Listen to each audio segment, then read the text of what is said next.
Hi everyone, I hope you are doing well. IELTS এর 4টা মডিউলের মধ্যে আমি যেই মডিউলটা নিয়ে সবচেয়ে বেশি কোয়েশ্চন ফেস করি তা হচ্ছে রিডিং মডিউল। অনেকেই কমপ্লেন করে বাকি সবগুলা মডিউলে মোটামুটি একটা স্কোর আসলেও রিডিংয়ে তারা কোনোভাবেই স্কোরটা বুস্ট করতে পারতেছে না। তো আজকের এই ভিডিওতে আমি কথা বলবো রিডিংয়ে অ্যাকচুয়ালি কেন আপনার স্কোরটা ইমপ্রুভ হচ্ছে না এবং রিডিংয়ে স্কোরটা ইমপ্রুভ করার জন্য আপনি কি করতে পারেন। আমাকে যারা পার্সোনালি চিনেন তারা মোটামুটি সবাই জানেন আইএলটিএস এর 4টা মডিউলের মধ্যে আমার একটা স্ট্রং জোন হচ্ছে রিডিং মডিউল। আমি শেষ যে 3বার মেইন এক্সাম দিলাম 3বারই আলহামদুলিল্লাহ রিডিং মডিউলে আমার 8.5 আসছে। আমি শেষ আইএলটিএস পরীক্ষা দিই 2021 সালের সেপ্টেম্বর মাসে এবং তখন আমার রিডিং মডিউলটাতে 8.5 স্কোর আসে। সো এর কারণে প্রায় সময় আমাকে এই রিডিং মডিউলের জন্য অনেকেই আসেন যে স্যার কোনোভাবেই রিডিং মডিউলে স্কোরটা ইমপ্রুভ হচ্ছে না। তো আমি চিন্তা করলাম এই বিষয়টা নিয়ে একটা ভিডিও তৈরি করে ফেলি। শুরুতেই আসি কেন আপনার রিডিং মডিউলটাতে স্কোর ইমপ্রুভ হচ্ছে না। The main reason is that আপনার রিডিং আন্ডারস্ট্যান্ডিংটা ভালো না।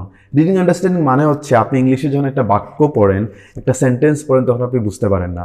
ফর এক্সাম্পল, এটা হচ্ছে কেমব্রিজ 9, এখান থেকে আমরা একটা সেন্টেন্স দিতে পারি, যেমন একটা প্যাসেজ আমরা বের করলাম।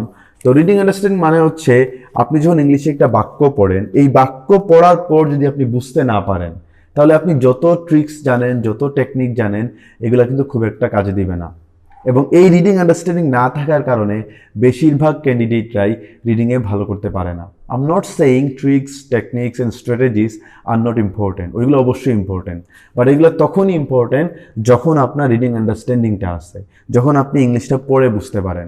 ফর এক্সাম্পল, আপনি true false not given solve করবেন। ট্রু ফলস নট গিভেনে আমরা জানি আমরা সবার আগে প্রশ্ন পড়ব, কিওয়ার্ড আন্ডারলাইন করব, এরপরে প্যাসেজটা স্ক্যান করে আমরা ওই কিওয়ার্ডটা লোকেট করব। এখন কিওয়ার্ড আপনি লোকেট করলেন, লোকেট করার পর আপনি কিওয়ার্ড যেই বাক্যে দেয়া আছে, যেই সেন্টেন্সে দেয়া আছে, আপনি সেন্টেন্সটা পড়লেন, কিন্তু পড়ার পর আপনি বুঝতে পারলেন না। তাহলে এই টেকনিক বা স্ট্র্যাটেজিটা কি খুব একটা ইউজফুল হবে আপনার জন্য? এটা কিন্তু খুব একটা ইউজফুল হবে না। ওই জন্য রিডিংয়ে আমরা যারা চাচ্ছি আমাদের স্কোরটা ইমপ্রুভ করতে, আমাদের এই রিডিং আন্ডারস্ট্যান্ডিংটা নিয়ে আমাদেরকে কাজ করা লাগবে। যদি আমরা এই রিডিং আন্ডারস্ট্যান্ডিংটা বুস্ট করতে না পারি, ইংরেজি পড়ে বুঝতে পারার এবিলিটিটা যদি আমরা ডেভেলপ করতে না পারি, তাহলে আমরা যত চেষ্টা করি না কেন, যত আমরা স্ট্রেস নেই না কেন, যত হতাশা করি না কেন, রিডিংয়ে কিন্তু স্কোর ইমপ্রুভ হবে না। সো আই গেস আপনি বুঝতে পারতেছেন যে কেন আসলে আপনার রিডিং মডিউলটাতে স্কোর ইমপ্রুভ হচ্ছে না। সো আমি আপনাকে সাজেস্ট করব গুগল, ইউটিউবে ট্রিক্স, টেকনিক্স এবং স্ট্র্যাটেজিস এগুলা খুঁজে সময় নষ্ট না করে আপনি আপনার রিডিং আন্ডারস্ট্যান্ডিংটা নিয়ে কাজ করেন। এখন আসি রিডিং আন্ডারস্ট্যান্ডিংটা আপনি কিভাবে বুস্ট করবেন। রিডিং আন্ডারস্ট্যান্ডিং বুস্ট করার জন্য আপনাকে আর্টিকেল পড়া লাগবে। বিলিভ মি, এইটার আর কোনো অল্টারনেটিভ নাই। আর্টিকেল অথবা কোনো ইংলিশ নভেল। যদি আর্টিকেল পড়েন তাইলে আমি বলবো এটা নোভেলের চেয়ে ভালো এই সেন্সে, কারণ এই রিলেটেডই আপনি আর্টিকেল মেইন এক্সামে পাবেন। সো এই আর্টিকেলগুলো কোন জায়গা থেকে পড়বেন? আপনি নিউ ইয়র্ক টাইমস, গার্ডিয়ান, এই ধরনের ম্যাগাজিন থেকে, এই ধরনের নিউজ পেপার থেকে পড়তে পারেন। অথবা আপনি যেই কেমব্রিজগুলো সলভ করে ফেলছেন, ওই কেমব্রিজগুলো সলভ করার পর ওই রিডিং প্যাসেজগুলোও কিন্তু আপনি আর্টিকেল পড়তে পারেন। যেমন আপনি কেমব্রিজ থেকে একটা টেস্ট দিলেন, একটা টেস্টে আমরা জানি 3টা প্যাসেজ থাকে। সো টেস্ট দেওয়ার পর আপনি ওই প্যাসেজগুলো ভালো করে রিডিং পড়েন, ওই প্যাসেজে যতগুলো আননোন শব্দ দেওয়া থাকবে আপনি সেগুলো শিখেন। দেন একটু একটু করে দেখবেন আপনার স্কোর বাড়তেছে এবং আপনি পড়লে বুঝতে পারতেছেন, এবং আপনি যখন পড়লে বুঝতে পারবেন তখন দেখবেন রিডিংটা আসলে তো বোরিং না, এটা খুবই ইন্টারেস্টিং একটা মডিউল। কারণ রিডিংয়ে যে আর্টিকেলগুলো দেওয়া থাকে এগুলো বেশ ইন্টারেস্টিং।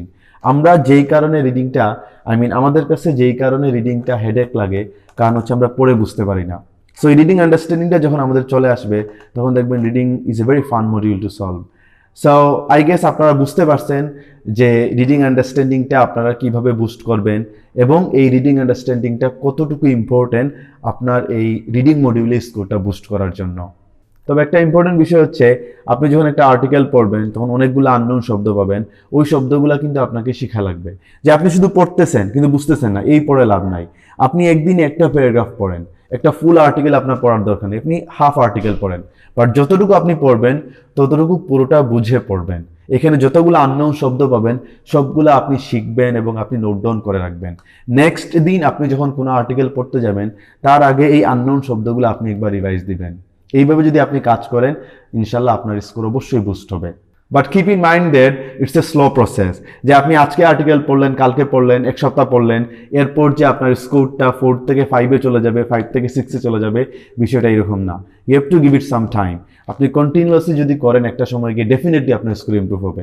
তবে এইটাকে বাইপাস করে, মানে হচ্ছে আপনি আর্টিকেল পড়বেন না, আপনার রিডিং আন্ডারস্ট্যান্ডিং নিয়ে কাজ করবেন না, কিন্তু আপনার রিডিং বুস্ট হয়ে যাবে, আপনার রিডিং স্কোরটা বুস্ট হয়ে যাবে, এটা কখনোই হবে না। সো যেই জিনিসটা আলটিমেটলি আপনার করাই লাগবে, আপনার রিডিং আন্ডারস্ট্যান্ডিংটা বাড়ানোই লাগবে। So the sooner you start the better it is for you. আমি বলবো আজকে থেকে আপনি আর্টিকেল পড়ার একটা অভ্যাস তৈরি করেন। আপনি এরকম একটা ডিটারমিনেশন করতে পারেন যে আমি প্রত্যেকদিন একটা করে আর্টিকেল পড়বো, এবং ওই আর্টিকেলটা আপনি সকালেই করে ফেলবেন, মানে ঘুম থেকে ওঠার পরই আপনি দিনের শুরুটাই করবেন আর্টিকেল পড়ার মাধ্যমে। তাহলে আপনার দিনের সবচেয়ে কঠিন কাজটা কিন্তু আপনি করে ফেলতেছেন। এবং এই যে আর্টিকেল পড়তেছেন, এটা রিডিংয়েও আপনাকে হেল্প করবে, আপনাকে রাইটিংয়েও হেল্প করবে, ইনফ্যাক্ট আপনাকে স্পিকিংয়ে হেল্প করবে। So this is all for today. I hope you find it useful. See you next day.